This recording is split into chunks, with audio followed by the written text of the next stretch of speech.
Bismillahirrahmanirrahim.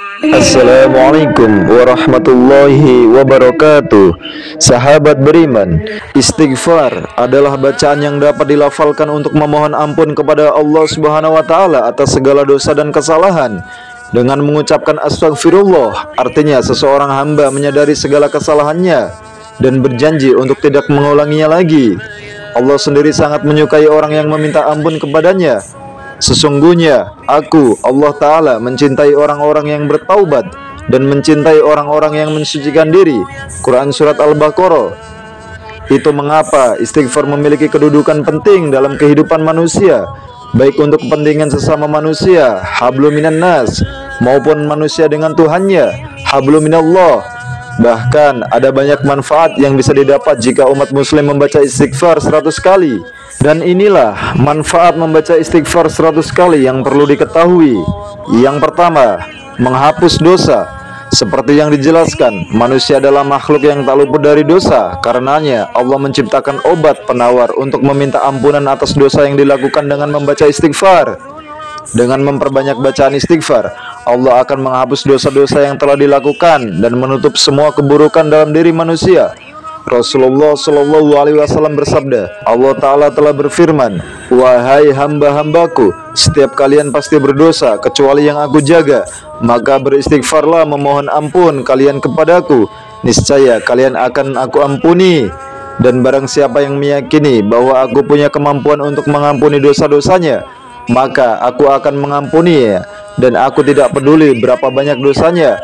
Hadis riwayat Ibnu Majah dan Tirmidzi. Yang kedua, melapangkan jalan ke surga. Orang yang beristighfar karena melakukan perbuatan dosa akan mendapatkan balasan berupa surga. Allah berfirman dalam surat Ali Imran ayat 135-136, yang artinya, dan juga orang-orang yang apabila mengerjakan perbuatan keji atau menganiaya diri sendiri, mereka ingat akan Allah, lalu memohon ampun, beristighfar terhadap dosa-dosa mereka, dan siapa lagi yang dapat mengampuni dosa selain daripada Allah, dan mereka tidak meneruskan perbuatan kejinya itu, sedang mereka mengetahui mereka itu balasannya adalah ampunan dari Tuhan mereka dan surga yang di dalamnya mengalir sungai-sungai, sedang mereka kekal di dalamnya. Dan itulah sebaik-baik pahala orang yang beramal. Yang ketiga, menjauhkan dari neraka. Memperbanyak membaca istighfar dapat menjauhkan umat Islam dari api neraka. Bahkan Allah berjanji akan memasukkannya ke surga bagi hambanya yang senantiasa beristighfar secara rutin.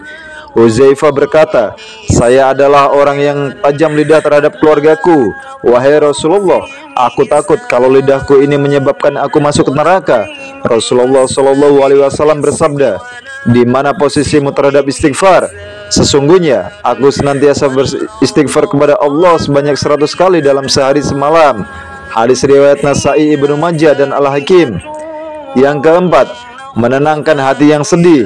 Membaca istighfar akan membuat hati seseorang menjadi lebih tenang. Segala kesedihan karena dosa-dosa yang diperbuat akan dihilangkan oleh Allah.